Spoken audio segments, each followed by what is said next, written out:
বিসমিল্লাহির রহমানির রহিম। পাটগ্রাম মহিলা কলেজ কর্তৃক আয়োজিত অনলাইন ক্লাসের ধারাবাহিকতায় শারদীয় দুর্গোৎসবের ছুটি কাটিয়ে আজকে একাদশ শ্রেণীর বাংলা প্রথম পত্র ক্লাসে উপস্থিত আছি আমি আসাদুজ্জামান লেবু, প্রভাষক বাংলা, পাটগ্রাম মহিলা কলেজ, পাটগ্রাম লালমনিরহাট। প্রিয় শিক্ষার্থী বন্ধুরা, কেমন আছো তোমরা?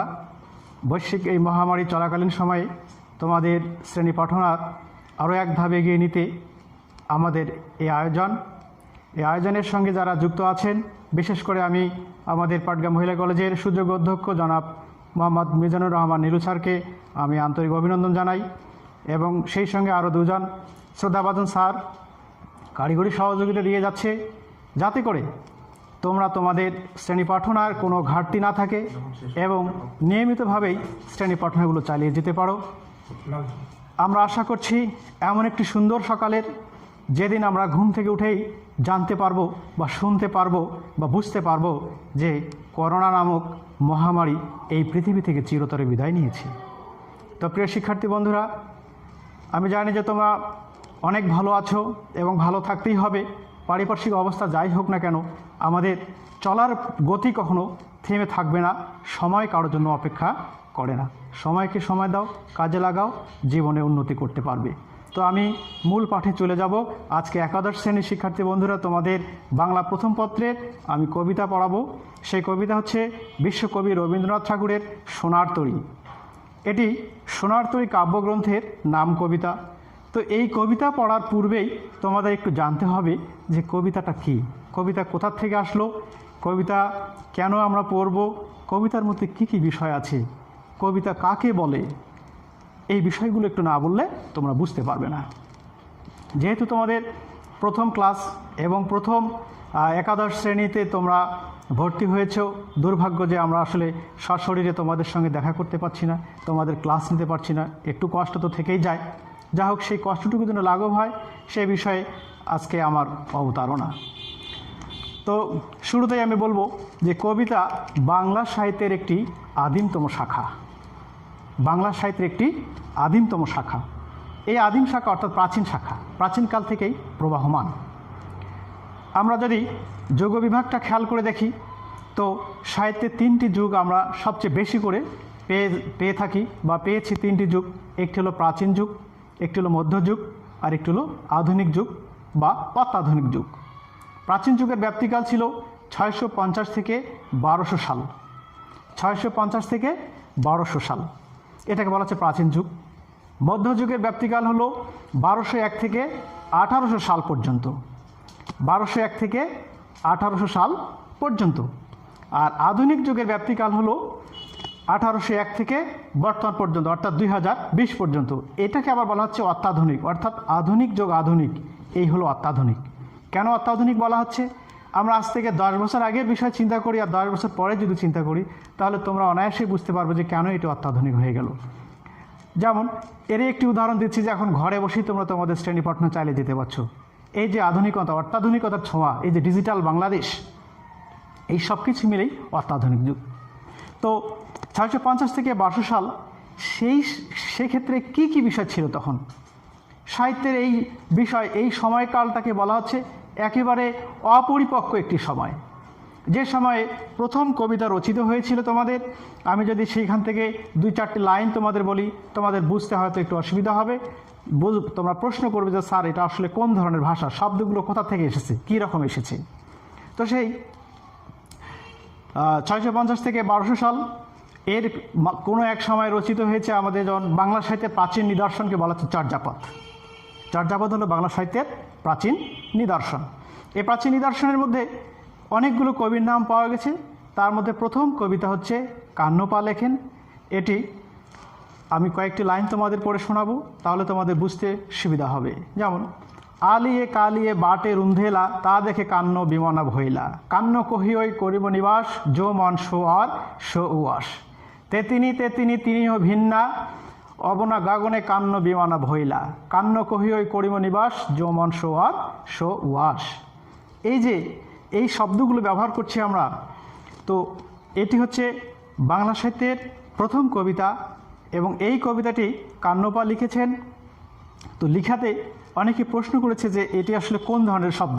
এই শব্দগুলো বাংলা, কিন্তু আধুনিক বাংলায় যখন রূপান্তর করা হয়েছে তখন এর অর্থগুলো আমরা বুঝতে পেরেছি।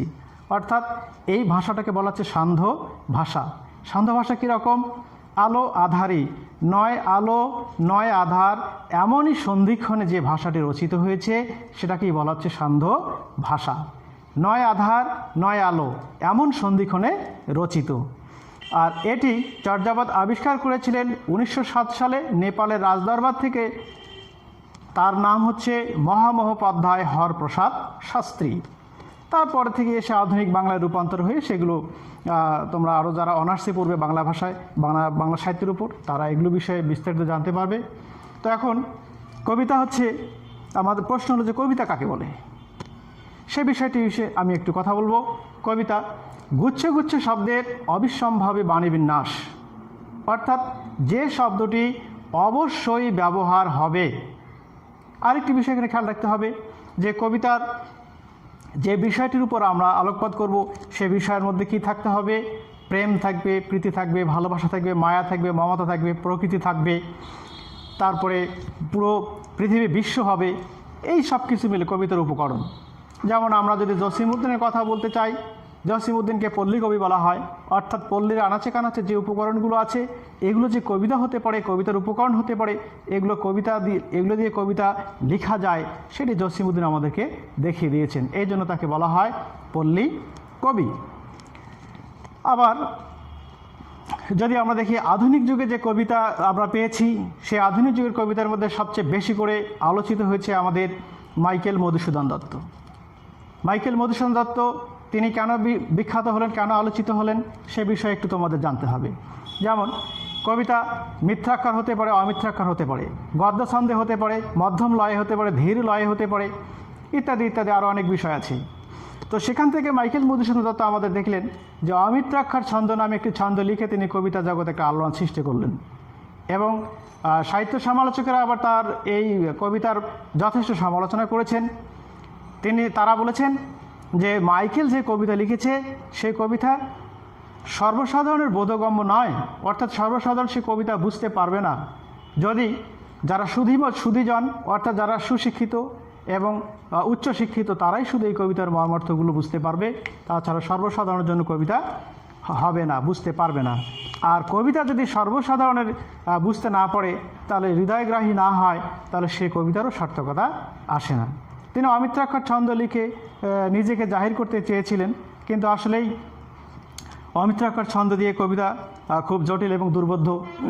যেমন সমুদ্রের প্রতি রাবণ কবিতা যদি আমরা দেখি, মেঘনাদ বধ যদি দেখি, মহাকাব্য তিনি লিখেছেন, আরও অনেক লিখেছেন।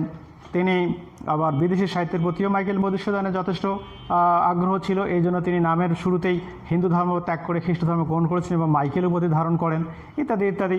বিদেশে চলে গিয়েছিলেন, কিন্তু আসলে শেষ পর্যন্ত আবার সেই দেশে ফিরে আসতে হয়েছে, সেই মাতৃভাষা, সেই বঙ্গভাষা। যেমন যদি আমি বলি তোমাদের যে উঠিলা রাক্ষস প্রতি প্রাসাদ শিখরে, কনক উদয়া চলে দীনমণি যেন অংশু মালি, তাহলে এখানে চরণান্তে কোনো মিল নেই। অর্থাৎ প্রথম চরণের সঙ্গে দ্বিতীয় চরণের কোনো মিল খুঁজে পাওয়া যায় না। যেটাতে মিল হয় না চরণান্তে, সেটাকে বলা হচ্ছে অমিত্রাক্ষর ছন্দ। আর ছন্দের জাদুকর নামে সত্যেন্দ্রনাথ দত্তের নাম তোমরা শুনেছ। যেমন ছন্দের জাদুকর তিনি, যদি আমরা বলি শিব খান তিনদার তিনজন মাল্লা, চৌপার দিনভর দেয় দূর পাল্লা, তাহলে মাল্লার সঙ্গে পাল্লার মিল আছে। এই যেটাকে বলা হচ্ছে মিত্রাক্ষর ছন্দ। তো সেই ক্ষেত্রে আমরা যাব যে এই কবিতা বা সোনারতরী কবিতা পড়ার আগে আমি তোমাদের যতটুকু ভূমিকা দিয়েছি আশা করি তোমাদের কাজে লাগবে। আর যে বিশেষ যে বিষয়গুলোর প্রতি তোমাদের জানতে হবে সেটা হলো কবির জন্মসাল, মৃত্যুসাল, কবির উল্লেখযোগ্য কী কী লিখনী আছে, তিনি বাংলা সাহিত্যের কোন কোন শাখায় বিচরণ করেছেন এবং কোন শাখায় বেশি সফলতা অর্জন করেছেন। যেহেতু এখন সৃজনশীল পড়তে হয় আমাদের, কাজেই তোমাদের এই বিষয়গুলো ভালো করে বুঝতে হবে এবং বেশি বেশি করে বই পড়তে হবে। তো ঠিক আছে, আমি সেই দিক দিয়ে না গিয়ে আমি তোমাদের সোনারতরী কবিতায় চলে আসবো। এখন বিশ্বকবি রবীন্দ্রনাথ ঠাকুর যে সোনারতরী কবিতাটি লিখেছেন, সেই সোনারতরী থেকে তোমাদের প্রথমেই কয়েকটি বিষয়ের উপর অবতারণা করতে হবে। সে বিষয়গুলো হলো যে এই কবিতার কি কি শিখন ফল আছে, এই কবিতার কি কি শিখন ফল আছে বা সোনার তরী কবিতাতে আমরা কি কি বিষয় পেতে পারি সে বিষয়টি একটু খেয়াল করে দেখো প্রিয় শিক্ষার্থী বন্ধুরা, একটু বোর্ডে খেয়াল করে দেখো তোমরা। আমরা সোনার তরী কবিতাটি পড়ব রবীন্দ্রনাথ ঠাকুরের, সেই সোনার তরী কবিতা তার সোনার তরী কাব্যগ্রন্থের নাম কবিতা। এই নাম কবিতা থেকে তিনি এই সোনার তরী কবিতাটি তোমাদের পাঠ্যসূচিতে অন্তর্ভুক্ত করা আছে। তো দেখো, রবীন্দ্রনাথ ঠাকুরের জন্ম 7ই মে 1861 সাল, মৃত্যু হয়েছে 7ই আগস্ট 1941 সাল। ছদ্মনাম ছিল ভানু সিংহ, প্রকৃত নাম হলো রবীন্দ্রনাথ ঠাকুর। পিতা মহর্ষি দেবেন্দ্রনাথ ঠাকুর, মাতা সারদা দেবী। আর এটি আছে এখানে পিতামহ প্রিন্স দ্বারকানাথ ঠাকুর। তো এখন দেখব যে সোনার তরী কবিতা থেকে যে শিখন ফলগুলো আছে, এই শিখন ফলের বিষয়টি একটু দেখো।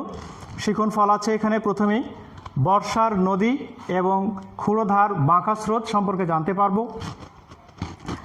নদীর চরে ধান কেটে কিভাবে রাখা হয় তা জানতে পারবে। সোনার ধান রক্ষা করার জন্য প্রয়োজনীয় পদক্ষেপ সম্পর্কে জানতে পারবে। কৃষকের অসহায়ত্বের কারণ অনুধাবন করতে সচেষ্ট হবে। মানব জীবনের অনিবার্য সম্পর্কে জানতে পারবে। অনিবার্যতা অর্থাৎ যেটি ঘটবেই সেটাকে বলা হচ্ছে অনিবার্য। মানব জীবনের অনিবার্যতা সহজভাবে মেনে নিতে অভ্যস্ত হবে এবং রূপক কবিতা কি সে সম্পর্কে জানতে পারবে। তো সোনার তরী কবিতাটি একটি রূপক কবিতা। রূপক কবিতা অর্থাৎ যে কবিতাটি বিভিন্ন ছলে বলে কৌশলে লেখা হয়, যেখানে বাস্তবতার চেয়ে কল্পনার পরিমাণটা বেশি থাকে, অর্থাৎ বিভিন্ন কৌশল, বিভিন্ন ছলাকলা, এটিকে বলা হচ্ছে রূপক কবিতা। তো সোনার তরী কবিতা যেহেতু একটি রূপক কবিতা, তো এই রূপক কবিতার অন্তরালে এই কবিতাটাকে আবার বলা হচ্ছে কথোপকথন ভিত্তিক একটি কবিতা। অর্থাৎ এই কবিতার মধ্যে আমরা পাবো একজন মাঝি তার সোনার ফসল নিয়ে কুলে অপেক্ষা করছে, একজন কৃষক তার সোনার ফসল নিয়ে কুলে অপেক্ষা করছে। হতাশা, চাওয়া পাওয়া না পাওয়া, এই যে বেদনা, সে কী করবে, ওখানে বসে থাকবে। তারপর হঠাৎ দেখতে পায় একজন মাঝি গান গেয়ে নৌকায় নিয়ে আসছে। তার মনের মধ্যে যে ধারণা যে সে হয়তো তাকে চেনে, এই যে একটি বিষয়, এই যে দুজনের মধ্যে কথোপকথন, এই জন্য এটাকে বলা হচ্ছে কথোপকথন ভিত্তিক একটি কবিতা। তো সেই শিখন ফল থেকে আমরা এখন মূল পাঠে চলে যাব। যাওয়ার পূর্বেই রবীন্দ্রনাথ সম্পর্কে আরও দু একটি কথা তোমাদের জানতে হবে। যে প্রাতিষ্ঠানিকভাবে রবীন্দ্রনাথের শিক্ষার কোনো স্বীকৃতি আমরা দেখতে পাইনি কোথাও। 17 বছর বয়সে তিনি গিয়েছিলেন বিলেতে ব্যারিস্টারি পড়তে। সেইখানে গিয়ে তিনি বললেন যে তার এই বাধাধারা নিয়ম, স্কুলের এই গণ্ডি, এই শৃঙ্খলাবদ্ধ, সব কিছু ভালো লাগে না। তারপর তিনি সেখান থেকে ফিরে আসেন। আচ্ছা, কর্মজীবনে তিনি অনেক কিছু করে গিয়েছেন। সে অনেক কিছুর মধ্যেই আমরা এখানে দেখব যে সাহিত্যকর্মে কাব্যগ্রন্থ, উপন্যাস, নাটক, গল্পগ্রন্থ, প্রবন্ধ গ্রন্থ এবং ভ্রমণ কাহিনী ইত্যাদিতে লিখেছেন। এবং সবচেয়ে বেশি করে তিনি যে কাব্যগ্রন্থগুলো লিখেছেন, সেই কাব্যগ্রন্থের জন্য তাকে যে গীতাঞ্জলি ট্রান্সলেট করার জন্য নোবেল পুরস্কার দেওয়া হয় এবং এশীয়দের মধ্যে তিনিই প্রথম যিনি নোবেল পুরস্কার লাভ করেছিলেন 1913 সালে।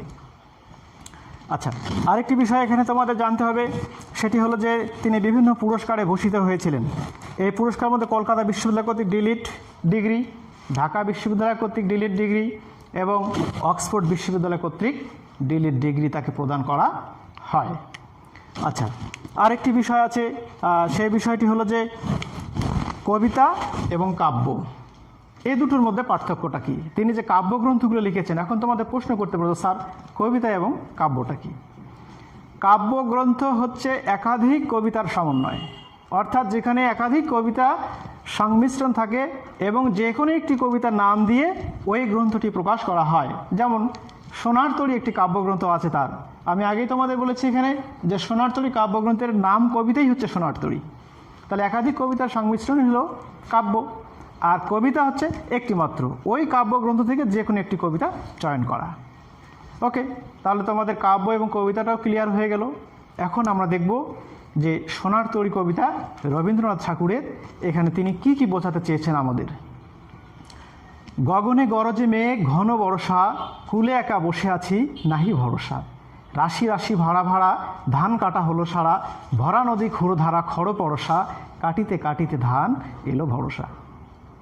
এই যে তিনি বলছেন গগনে গরজে মেঘ ঘন বর্ষা, কুলে একা বসে আছি নাহি ভরসা, অর্থাৎ গগন, আকাশ, আকাশে ঘন মেঘ এবং ঘন বর্ষা। ষড়ঋতুর বাংলাদেশ, আমাদের ষড়ঋতুর বাংলাদেশ, 2 মাস পর পর ঋতু বদল হয়। 6টি ঋতু আছে আমাদের, তার মধ্যে বর্ষার হচ্ছে কি আষাঢ়, শ্রাবণ, এই 2 মাস হলো বর্ষাকাল। তো বর্ষাকালের বর্ণনা এখানে দেয়া আছে। কূলে একা বসে আছি নাহি ভরসা, অর্থাৎ নদী তীরে বসে আছে কিন্তু কোনো ভরসা পাচ্ছে না। রাশি রাশি ভাড়া ভাড়া ধান কাটা হলো সারা, অর্থাৎ তিনি যে ফসলগুলো ফলিয়েছেন, একজন কৃষক সে ফসলগুলো কেটে সুন্দর করে রাশি রাশি করে, মানে সারি সারি করে সাজিয়ে রেখেছে। ভরা নদী ক্ষুরধারা খর পরশা, ক্ষুরধারা মানে কি একেবারে স্রোতের ধারা, খুঁড়ের মতো ধারালো প্রবাহিত হচ্ছে, সেই স্রোতের কথা এখানে বলা আছে। খর পরশা, কাটিতে কাটিতে ধান এলো বরষা। এই ধানগুলো কাটতে কাটতে তার আশঙ্কা ছিল যে কখন যেন মেঘ ভর করে বৃষ্টি আসে, নদীর পানি বেড়ে যায়, ধানগুলো নিয়ে কুলে যেতে পারবে কিনা, বাড়িতে আসতে পারবে কিনা, সেগুলো ফল ভোগ করতে পারবে কিনা, এই যে একটা আশঙ্কা, ঠিক তাই হয়ে গেল। বর্ষা চলে আসলো। একখানি ছোট ক্ষেত আমি একেলা, চারিদিকে বাঁকা জল করিছে খেলা। পরপরে দেখি আঁকা তরু ছায়া মশি মাখা, গ্রামখানি মেঘে ঢাকা প্রভাত বেলা, এপারেতে ছোট ক্ষেত আমি একেলা। এখন বলছে যে গ্রামের বর্ণনা দেওয়া আছে এখানে, তরু ছায়া মশি মাখা, অর্থাৎ গাছপালা থেকে শুরু করে সুন্দর পরিবেশের মধ্যে এই যে গ্রামের বর্ণনা আছে। একটা ছোট ক্ষেত, সে একা বসে আছে, চারদিকে বাঁকা জল অর্থাৎ নদীর ঢেউগুলো খেলা করছে। হ্যাঁ, এবং গ্রামখানি কিসে, গ্রামখানি মেঘে ঢাকা প্রভাত বেলা, এপারেতে ছোট ক্ষেত আমি একেলা। এই যে তিনি বলছেন যে কখন সূর্যাস্ত যাবে, কখন এই যে নদীর পানি আরও বেড়ে যাবে, কি করবে না করবে অজানা আশঙ্কায় তার মনের মধ্যে একটা ভয় কাজ করছে, একটা শঙ্কা কাজ করছে, একটা আশঙ্কা কাজ করছে। তো সেখান থেকে বলছে গান গেয়ে তড়ি বেয়ে কে আসে পারে, দেখে যেন মনে হয় চিনি উহারে। এখন সে বলছে যে গান গেয়ে তড়ি বেয়ে কে আসে পারে, অর্থাৎ তার একজন মাঝিকে দেখতে পাচ্ছে, নৌকা নিয়ে আসছে, কণ্ঠে তার গান, দেখে যেন মনে হয় চিনি উহারে। অর্থাৎ যখন কাছাকাছি আসতেছে তখন কৃষকের আশঙ্কা, কৃষকের মনেও একটি আশার সঞ্চার জাগরিত হলো। মনে হচ্ছে যে না, আমি মনে হয় তাকে চিনি, সে হয়তো আমাকে ওই পারে নিয়ে যাবে। ভরা পালে চলে যায় কোনো দিকে নাহি চায়, অর্থাৎ পালতোলা নৌকা, বাতাস বইছে, সেই বাতাসে ভরা একদম পাল সুন্দর করে সামনের দিকে নৌকা এগিয়ে যাচ্ছে, কিন্তু মাঝি নির্বিকার, কোনো দিকে নাহি চায়, কারো দিকে চাচ্ছে না, কৃষকের দিকেও না। ঢেউগুলি নিরিপয় ভাঙ্গে দুধারে, অর্থাৎ যে নৌকা তত্তর করে যখন সামনের দিকে এগিয়ে যাচ্ছে, সে যাওয়ার ফলে ঢেউগুলো নিরুপায় হয়ে গেছে, কোনো উপায়ন্ত না পেয়ে নৌকার মাঝখান দিয়ে দুই দিকে ঢেউগুলো কী করছে, ভেঙে যাচ্ছে। ঢেউগুলি নিরুপায় ভাঙ্গে দুধারে, দেখে যেন মনে হয় চিনি উহারে। কৃষক আবার আশঙ্কা প্রকাশ করছে যে না, আমি হয়তো তাকে চিনি, সে আমার কাছেই আসতেছে, এইবার হয়তো আমার আশা সফল হবে, আমি আমার সেই সোনার ফসল নিয়ে বাড়ি ফিরতে পারবো। ওগো তুমি কোথা যাও কোন বিদেশে, এইবার কৃষক প্রশ্ন করছে যে ওগো তুমি কোথা যাও কোন বিদেশে, বারেক ভিড়াও তরি কুলেতে এসে। বারেক মানে একটুখানিকের জন্য, একবারের জন্য, যে তুমি কোন বিদেশে যাচ্ছ, অজানা আশঙ্কায় পাড়ি জমাচ্ছ, সেদিকে না গিয়ে তুমি একটু তরিটা আমার দিকে ভেরাও, তুমি আমাকে নিয়ে যাও। এরপর বলছে কি, মাঝি বলছে যেও যেথা যেতে চাও, তারে যারে খুশি তারে দাও, শুধু তুমি নিয়ে যাও ক্ষণিক হেসে আমারই সোনার ধান কুলেতে এসে। কৃষকের যে কথা যে তুমি আমার এই সোনার ধানগুলো তোমার যাকে দেওয়ার ইচ্ছা তুমি তাকে দাও, তুমি যেখানে যেতে চাও সেখানে যাও, কিন্তু আমাকে তুমি নিয়ে যাও ক্ষণিকের জন্য, একটুখানি সময়ের জন্য। এখন যত চাও তত লও তরণী পড়ে, আর আছে আর নাই দিয়েছি ভরে।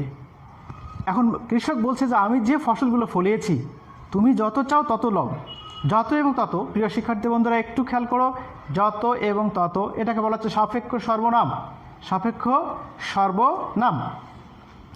আর আছে আর নাই দিয়েছি ভরে, এতকাল নদীকূলে যাহা লয়ে ছিনু ভুলে, সকলে দিলাম তুলে থরে বিথরে। এখন আমারে লহ করুণা করে, অর্থাৎ কৃষক বলছে যে আমি এতদিন ধরে কষ্ট করে পরিশ্রম করে যে সোনার ফসল ফলিয়েছি এর সবটুকুই আমি তোমাকে দিয়ে দিব, থরে ভিতরে মানে স্তরে স্তরে সুন্দর করে সাজিয়ে। যে আমার কোনো কিছু লাগবে না, তুমি আমার এই ফসল যাকে খুশি তাকে দিয়ে দাও, যাকে যেখানে তোমার দিতে ইচ্ছা সেখানে দিয়ে যাও, আমি কোনো প্রশ্ন করব না, আমি কোনো জানতে চাবো না, আমি এর কোনো বিনিময় মূল্য চাই না, শুধু তুমি করুণা করো একটু, আমি যে এখানে বন্দি অবস্থায় আছি এখান থেকে তুমি আমাকে একটু নিয়ে যাও। এরপর মাঝি বলছে, ঠাই নাই ছোট সে তরি, আমারই সোনার ধানে গিয়েছে ভরি। শ্রাবণ গগন ঘিরে ঘন মেঘ ঘুরে ফিরে, শূন্য নদীর তীরে রহিনু পড়ি, যা আছে নিয়ে গেল সোনার তরি। অর্থাৎ মাঝি তখন তাকে প্রশ্ন করছে উল্টা, বলছে যে না, আমার এই ছোট্ট তরিতে আর তোমার জায়গা হবে না। অর্থাৎ এখানে আমরা একটি বিষয় জানতে পারি যে সোনার ফসল সোনার তরিতে স্থান হলেও সোনার ফসল যে ফলালো, অর্থাৎ যে কৃষক এখানে এই ফসলগুলো ফলিয়েছে অন্যের জন্য বা নিজে ভোগ করবে, সেই ব্যক্তি কৃষকের এখানে ঠাঁই হলো না, তার ফসলের ঠাঁই হলো।